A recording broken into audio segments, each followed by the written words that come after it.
Hello everyone, welcome back to try taste kitchen. આ મમરાની tasty recipe બનાવવા માટે પહેલાં આપણે એક મિક્સર જાર લેવાનું છે અને અહીંયા એમાં 2 લીલા મરચાં લીધા છે। તીખાશ તમે જેટલું ખાતા હો એના પ્રમાણે વધુ ઓછું કરી શકો છો।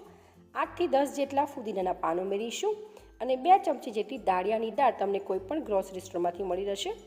હવે આપણે અડધી ચમચી ચાટ મસાલો ઉમેરીશું, થોડું 1/4 ટીસ્પૂન જેટલું મીઠું ઉમેરીશું અને મિક્સરનું ઢાંકણ બંધ કરી એકદમ સારી રીતે પીસી લઈશું। તો તમે જોઈ શકો છો કે અહીંયા મેં પેસ્ટ પીસીને તૈયાર કરી લીધી છે। આપણે બધી જ પેસ્ટને ચમચી વડે આ રીતે ભેગી કરી લેવાની છે।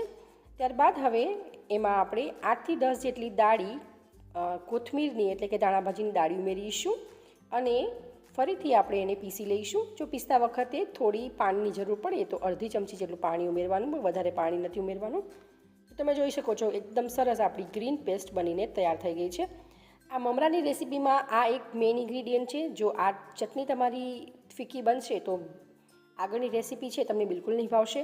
તો આ જે ચટણી છે એકદમ સરસ ટેસ્ટફુલ બની છે, ફુદીનાનો ટેસ્ટ છે અને એકદમ ચટપટી છે।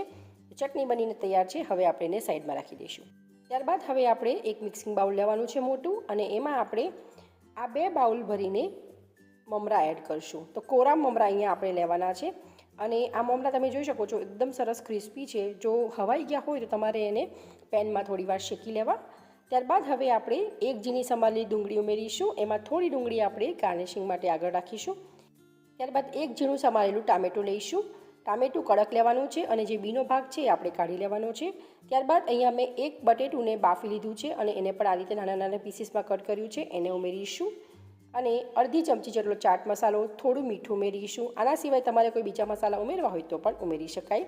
ત્યારબાદ આપણે 1/4 કપ જેટલી સેવ ઉમેરીશું, ધાણાભાજી ઉમેરીશું અને આપણે જે ચટણી બનાવી છે ગ્રીન કલરની એ ચટણી 1 ચમચી હમણાં ઉમેરીશું, આગળ જરૂરિયાત લાગે તો વધુ ઉમેરીશું। હવે આપણે બધું જ એકદમ સારી રીતે મિક્સ કરી દઈશું। તો બધાએ રેસીપી ગેસ કરી લીધી હશે કે આજે આપણે બોમ્બેની ચટપટી સૂકી ભેળ બનાવીએ છીએ। એકદમ ટેસ્ટી અને બીજી બધી મમરાની રેસીપી ઉપર આ રેસીપી ભારે પડે એવી ટેસ્ટી અને ઘરમાં બધાને જ ભાવશે। હવે મને ચટણી થોડી ઓછી લાગે છે તો વધુ હું 1 ચમચી જેટલી ચટણી ઉમેરીશ અને ફરીથી એકદમ સારી રીતે મિક્સ કરશું। બધું જ એકદમ વ્યવસ્થિત મિક્સ થઈ જાય। ત્યારબાદ અહીંયા અમે 5 થી 7 જેટલી પાપડી પૂરી લીધી છે, એને પણ આપણે હાથ વડે આ રીતે તોડી લઈશું, નાના નાના ટુકડા કરી લઈશું અને એને પણ આપણે ઉમેરીશું। તમારી પાસે પાપડી પૂરી ના હોય અને સિમ્પલ ઘરમાં કોઈ પણ સાદી પૂરી હોય તો તમે એ પણ ઉમેરી શકો છો। સાથે પાણીપુરીની પૂરી હોય તો તમે એને પણ તોડીને ઉમેરી શકો છો। વ્યવસ્થિત મિક્સ કરશું। ત્યારબાદ ફરીથી ઉપર થોડા ટમેટાં, ડુંગળી, ધાણાભાજી, બટેટા અને આપણે એને ચટપટી વધુ બનાવવા માટે આપણે અડધું લીંબુ નીચોવશું। તો ખટાશ તમને જે પ્રમાણે પસંદ હોય તમે એ પ્રમાણે લીંબુ નીચવી શકો છો અને બધું જ ફરીથી એકદમ સારી રીતે મિક્સ કરશું। તો જેને જોતાં જ ખાવાનું મન થઈ જાય એવી આપણી આ બોમ્બેની ચટપટી સૂકી ભેળ બનીને તૈયાર થઈ ગઈ છે।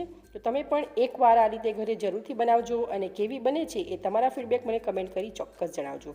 જો તમને મારી આજની આ રેસીપી ગમી હોય તો વિડીયોને લાઇક કરજો, શેર કરજો, ચેનલ ઉપર નવા હોવ તો ચેનલને સબસ્ક્રાઈબ કરજો। તો ચાલો ફરી મળીશું એક આવી જ નવી રેસીપી સાથે। Thank you for watching.